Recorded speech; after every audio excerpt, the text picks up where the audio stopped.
Salve, salve, turma!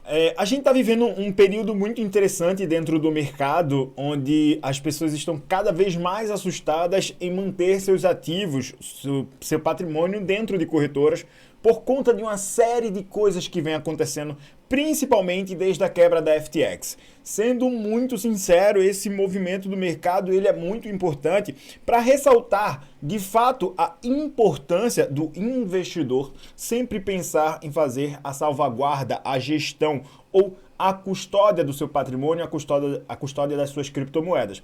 Uma máxima que a gente sempre fala, ou que a maioria, pelo menos dos criadores de conteúdo sérios, sempre vão falar, é que no case, no coins, né? Ou seja, sem as chaves, sem as moedas. Você precisa, de fato, pensar em fazer a salvaguarda dos seus patrimônios, fazer, de fato, a custódia das suas criptomoedas. Por quê? O dinheiro que está dentro da sua corretora, ele não é seu. Pontos importantes antes mesmo da gente trazer aqui um pequeno e rápido comparativo sobre qual a melhor carteira utilizar, eu quero deixar claro uma coisa, é que quando a gente fala, por exemplo, em corretora, se a gente for pensar no exemplo mais simples, o que um corretor, por exemplo, de imóvel faz? O corretor de imóvel, ele basicamente agiliza, ele é o intermediário para você fazer a compra ou a locação de um determinado imóvel. E aí ele recebe uma taxa por cima daquela negociação, onde ele fez com que você fosse ao encontro, ou que você conseguisse chegar, né, a uma pessoa que está querendo locar ou vender um imóvel, e aquela pessoa que estava disponibilizando o imóvel, parte do dinheiro que foi pago a ela pelo benefício da negociação, né, uma pequena taxa fica na mão desse corretor. Perceba, o imóvel em si, ele não pertence a esse corretor. O imóvel não, o dono do imóvel não diz assim, vou passar o imóvel para o teu nome e tu faz o gerenciamento e depois me dá o dinheiro. Não. Né? Perceba, o imóvel sempre fica na mão ali do proprietário, né? Então, a mesma coisa são com as nossas criptomoedas. Você tem que pensar que o seu ativo, o seu patrimônio, ele precisa estar, abre aspas, no seu bolso. E a corretora, ela tem algumas coisas que nós precisamos pensar. Por exemplo, se uma corretora for brasileira, nós temos diversas, temos a Bitpreço, temos a Mercado Bitcoin, temos outras corretoras aqui no Brasil, que obviamente são corretoras sérias e que ficaria muito mais fácil, em caso de algum tipo de prejuízo, a gente recorrer à justiça brasileira para conseguir resgatar nossos ativos. Mas vamos supor que você, por exemplo, negocia em uma corretora estrangeira que nem sequer tem escritório aqui no Brasil, não tem nenhum tipo de sede ou base aqui no Brasil, e aí você utiliza essa corretora. Vamos supor que essa corretora do nada ela some, ela fecha o site, desaparece. Vamos supor que isso acontece. Como é que você poderia reclamar? A quem você iria reclamar? Aonde você iria reclamar? Né? Existe esse risco. Por isso, particularmente, eu costumo dizer que só vale deixar dentro da corretora aquilo que você está disposto a perder. Por quê? Antes dessa crise da FTX, agora dia 9 de novembro de 2022, normalmente, uma corretora ela quebrava, na maioria das vezes, por conta de um ataque hacker. A corretora ela era hackeada, se roubava as moedas que estavam dentro dela e ela não conseguia recuperar e por conta disso ela não tinha mais liquidez. É o caso, por exemplo, de uma corretora que quebrou lá em 2014 perdendo mais de 137 mil bitcoins, que se chama Mt. Gox. Essa corretora ela quebrou basicamente porque houve um ataque hacker ou um suposto ataque hacker, né? Até então, não foi realmente esclarecido se foi um ataque hacker ou uma orquestração de alguém de dentro da empresa, mas se perdeu mais de 137 mil bitcoins dentro dessa corretora. Então, perceba que isso é muito importante você entender que o dinheiro que está dentro da sua corretora, ele não é seu, e se acontecer alguma coisa de drástico, fica muito ruim para você conseguir reclamar. Bom, a gente vai fazer um rápido comparativo aqui de algumas carteiras, mas antes eu vou pedir para que você deixe o like nesse vídeo, é muito importante para fortalecer o nosso trabalho. Eu vou também, dentro do nosso canal do Telegram, e aqui você pode escaneando esse QR Codezinho que está aqui do nosso lado, ter acesso ao nosso canal. E lá no nosso canal eu vou disponibilizar um PDF com mais informações detalhadas sobre esse comparativo. Então, se você quiser ter acesso a esse PDF para poder tomar uma decisão melhor, é só participar do nosso canal do Telegram, caso você ainda não esteja fazendo parte. Bom, aqui no Brasil, nós temos uma parceria com a Cashforte. A Cashforte é um site de compra de carteiras justamente frias ou cold wallet, e utilizando o cupom CRIPTOEXPLOSIVA, você vai conseguir um desconto na sua compra. Então, tem aqui uma série, na verdade, uma diversidade gigantesca de carteiras frias que você pode acabar escolhendo conforme o seu próprio bolso. E, enfim, utilizando o cupom CRIPTOEXPLOSIVA, você vai conseguir um desconto ou no link também que está aqui abaixo. Inclusive, a gente vai trazer aqui o pessoal da Cashforte para uma transmissão para que vocês possam perguntar a eles sobre questão de usabilidade, tirar as dúvidas sobre qual carteira é melhor, qual carteira aceita as moedas ou não. A gente vai fazer aqui um rápido comparativo para você entender algumas coisas, mas o pessoal da Cashforte vai fazer uma transmissão com a gente na próxima semana. Estamos, a gravação desse vídeo é 14 de dezembro, né? Não sei quando você está assistindo, mas na semana do dia 19 ao 23 faremos uma transmissão com o pessoal da Cashforte, tirando todas as dúvidas aqui a respeito de qual carteira escolher ou de como utilizar uma carteira especificamente cold wallet. Bom, turma, então partindo de fato já para o nosso comparativo, a gente precisa esclarecer alguns pontos muito importantes. A diferença entre uma cold wallet e uma soft wallet ou uma cold wallet e uma hot wallet. Bom, sabe a MetaMask, a Trust Wallet, essas carteiras que são um programa, seja no computador, seja no seu celular, essas carteiras a gente chama de carteira quente, hot wallet ou soft wallet, que é basicamente um programa que está ali fazendo o gerenciamento das suas criptomoedas. Essas carteiras, em sua grande maioria, elas são gratuitas, você não paga nada para utilizar elas e, de uma maneira geral, você não tem muito, abre aspas, o que fazer. É basicamente instalar esse aplicativo, seja no seu navegador, seja no seu celular, seja no seu computador, guardar as suas chaves, a sua key phrase, né? E depois que guarda a sua key phrase, você provavelmente ali no aplicativo vai definir também uma senha de entrada nesse aplicativo e só. Pontos muito importantes. Essas carteiras, elas sim são mais vulneráveis e se o teu computador tiver vírus, teu celular tiver vírus, facilmente, dependendo de como você armazena a sua chave privada, você pode ser hackeado. E isso é um risco ao qual você acaba se expondo. Eu, por exemplo, não guardo as minhas key phrases, né, as minhas senhas das minhas carteiras em nenhum dispositivo online, em nenhum dispositivo que esteja utilizando a rede. Eu faço ou uma anotação em um caderno, que eu também não recomendo que você simplesmente só anote no caderno. Por quê? Porque existe um risco relativamente alto de, por exemplo, você perder a página desse caderno ou o caderno pegar fogo, molhar, borrar, e aí você acaba perdendo. Bom, eu utilizo também um Cold Card, neste caso aqui, para guardar as minhas senhas. E utilizando esse Cold Card, eu consigo também ter, por exemplo, nesse Cold Card aqui, que é o Monero Cold Card, eu vou deixar inclusive o link aqui também para que vocês possam vê-lo, acessar o site onde vende ele. Eu consigo fazer uma anotação, ele vem com uma caneta de aço, onde a gente consegue escrever as nossas senhas. Depois você basicamente sela o Cold Card e aqui as suas senhas elas estão guardadas. Se pegar fogo ou se, por exemplo, molhar, ele não enferruja porque é de aço inoxidável. E uma outra coisa, mesmo que pegue fogo, o aço também é resistente o suficiente para isso. Então, eu tenho certeza que, a menos que eu perca ele, né, e aí não pode acontecer isso de jeito nenhum, as minhas chaves privadas elas estão extremamente seguras. Bom, as cold wallets em si, quais são as dificuldades dela? Primeiro ponto, as cold wallets não aceitam todas as moedas como a maioria das soft wallets, das hot wallets. As carteiras frias têm essa dificuldade.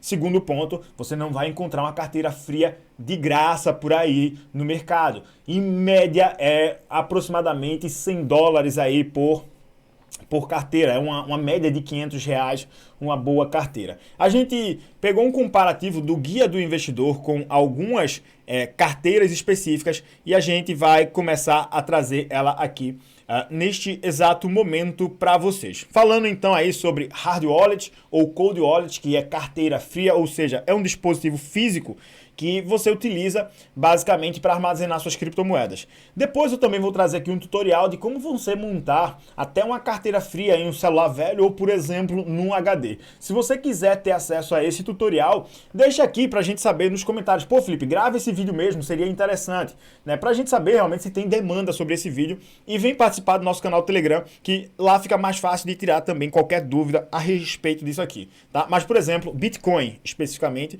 eu armazeno num HD velho, que poderia ter ido para o lixo, óbvio, ele funciona muito bem, né? Mas é um HD muito antigo, esse HD, para vocês terem ideia, é do ano de 2013, tá? Então é um HD bem antigozinho e basicamente eu coloquei ele aqui dentro desse case, boto um cabo USB aqui e consigo fazer o armazenamento de alguns bitcoins. Eu vou armazenar qualquer tipo de moeda aqui? Não dá. Isso aqui eu programei ele para fazer o armazenamento de satoshis, de bitcoin especificamente. Mas vamos aqui então para o comparativo do Guia do Investidor, né? Sobre as hard wallets. A primeira carteira que eles trazem aqui é a KeepK Wallet, tá? Ela tem um custo médio aí de aproximadamente R$ 400, a depender do lugar que você for comprar, e suporta cerca de 40 ativos. Bitcoin, Bitcoin Cash, Dash, Bitcoin Gold, Dogecoin, Ethereum, Litecoin e outras moedas. Uma coisa que você precisa entender é que a maioria das cold wallets, elas vão só suportar as principais moedas do mercado. Não vai, por exemplo, vamos supor que tu comprou uma meme coin que acabou de ser lançada. Dificilmente uma cold wallet vai aceitar essa moeda. Dificilmente um ativo muito novo no mercado será aceito em uma cold wallet. Então você pode... Aliás, a maioria das cold wallets só vão concentrar os principais ativos do mercado dentro da sua tecnologia. Bom, e temos aí... Ela possui um aplicativo disponível aí para Android. Além dela, temos ela fala aqui sobre algumas moedas que ela aceita. A principal do mercado, né, a Ledger, né? Aliás, a Ledger, ela compete junto com a Trezor, são duas marcas que disputam aí o topo do mercado no sentido de melhores carteiras. Por que a Ledger ela é tão boa? Por exemplo, aqui eles falam sobre a NanoX, tá? A NanoX tem um custo de aquisição a partir de R$ 15, aliás, perdão, R$ 15 não, R$ 715 é o descrito aqui. Mas no site da Cashforte, a Ledger, a NanoX, é R$ 1.400 o valor aqui. A Ledger Nano, na verdade não é a Nano não. A Ledger, deixa eu só abrir aqui as cold wallets da Ledger para a gente dar uma olhada aqui. Porque tem uma, de fato, nessa faixa de preço de R$ 700. A Nano S, tá? A Nano S é que a partir de R$ 700 você consegue fazer a aquisição dela. A Nano X é a mais cara, né? É a mais completa. Bom, a Ledger como um todo, independente se Nano X, se Nano S ou se a X, tá? Ela suporta mais de 1.500 ativos, né? Entre eles, obviamente, os principais do mercado. De fato, junto com a Trezor, ali elas estão entre as melhores. Bom, em níveis de segurança, ela possui chave privada, senha de recuperação e autenticação por pares, tá? E também está disponível para suporte em Windows, no Macintosh e também no Linux, e também possui um app para Android e iOS. Bom, destaques importantes, ela possui integração já direto com algumas swaps, com algumas DEXs. Bom, a Trezor, que está ali também entre as principais carteiras do mercado, né? Ela tem um custo a partir, né, a sua versão de entrada a partir de R$ 500 você consegue comprar. Ela suporta um número de ativos um pouco menor do que a Ledger, né? Cerca aí de 1.000 ativos, né? Tem aí para segurança, né? Ela possui um código PIN, frase de login, recuperação do dispositivo, gerenciador de senhas e criptografia, mas criptografia todas elas têm. Tá? Mais de 1.000 moedas suportadas, não possui aplicativo para smartphones e tem um sistema operacional compatível aí com Windows, Mac e o Linux, tá? Está aí entre as as principais do mercado. Uma outra carteira que ela também é muito interessante e que eu recomendo também, tá? Seria a SafePal. A SafePal ela tem um custo-benefício bem legal, cerca aí de R$ 620 por aqui dentro da CashForte. Bom, quantas moedas a SafePal suporta? Diferencial competitivo neste caso da Safe é que ela consegue suportar hoje mais de 5.000 moedas.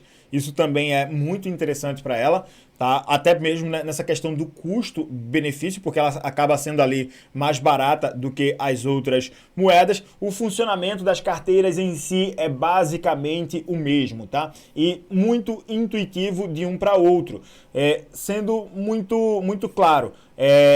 Basicamente, elas já vêm, todas elas, assim que você compra, elas já vêm com um tutorial de usabilidade e você só precisa prestar atenção em qual rede você vai movimentar para que essa carteira ela possa receber o ativo que você está enviando, né? Mas ela suporta aí uma gama realmente gigantesca de moedas, tá? Além, óbvio, né, dos principais ativos do mercado, aparecem aqui alguns pequenos ativos, como por exemplo a Saito, né? Além da Saito, ela recebe aí, por exemplo, a Bluzelle ou a Audios, né? Ativos que não são, digamos que, tão grandes ou de tanta relevância assim dentro do mercado, tá? Então isso é também interessante. Além dela, tem algumas outras que a gente até pode observar aqui, dentro dos que eu falei, Ledger, SafePal, falei também sobre a Trezor. Uma que eu acho bem interessante são as carteiras da Decent, apesar de hoje eu não ter a Decent, que você consegue fazer a gestão através de um Card Wallet, que é um pouquinho diferente aí no sentido da usabilidade da carteira e, sendo muito sincero, isso aqui é para receber um modelo específico de moeda, no caso desses Card Wallets. Agora, já aqui temos também a wallet dela biométrica e, se formos comparar, ela é muito parecida, até mesmo no aspecto físico, com a Trezor e basicamente a funcionalidade é quase que a mesma. Ela também tem um aplicativo para smartphone e tem um suporte para as suas cerca de aproximadamente foi para se lascar, se é cerca é aproximadamente. Bom, número de moedas que ela suporta, cerca aqui de quase 3.000 moedas são suportadas aí pela Decent, tá? Bom, entre elas temos aí o Bitcoin, o Ethereum, o XRP, Monacoin, que eu nunca ouvi falar dessa moeda, e outras moedas aqui, que aí você depois pode sair investigando. Tem que ver se ela aceita aqui, ó, no Biometric Wallet, tá? Porque é algo que vai ser suportado nela, porque ela também tem uma soft wallet que é integrada junto com ela. Então, bom, na minha perspectiva, qual é a melhor moeda do mercado? Gente, a melhor moeda no mercado... Melhor moeda não, desculpa, turma. Qual é a melhor carteira do mercado? A melhor carteira é aquela que cabe no seu bolso, aquela que você pode comprar. Para mim, é aquela que está disponível ao seu orçamento. Por quê? R$ 500 para muita gente vai ser uma grana considerável. E talvez às vezes, melhor você ter um nível de segurança muito forte no seu dispositivo e utilizar uma soft wallet, uma hot wallet inicialmente, desde que você saiba que existem alguns certos riscos, dependendo do que você navega ou que você acessa nos seus dispositivos, do que necessariamente sair comprando agora uma carteira. Mas o seu nível de segurança com a carteira fria vai ser muito maior / melhor. Então, na prática, a melhor carteira é aquela que cabe no seu bolso, desde que você saiba que precisa utilizar ela de forma inteligente. Normalmente, dentro de Hot Wallet, eu só deixo ativos de hold, ou seja, ativos para longo prazo. Ativos que, por exemplo, eu estou fazendo swing trade ou especulando no curtíssimo prazo, ou eu vou deixar dentro de corretora para não ficar pagando taxa de transação pela rede, ou, por exemplo, eu vou manter em uma hot wallet para negociar diretamente em uma corretora descentralizada. Então, dentro da minha Cold Wallet só estão realmente ativos para longo prazo. Eu espero que esse vídeo tenha ficado interessante. Se ficou algum tipo de dúvida, traz pra gente, principalmente ou nos comentários aqui, mas vai ficar melhor ainda se você trouxer para dentro do canal do Telegram. Espero de coração que a gente tenha ajudado, que Papai do Céu abençoe você. Tamo junto, é só o começo. Até o nosso próximo vídeo.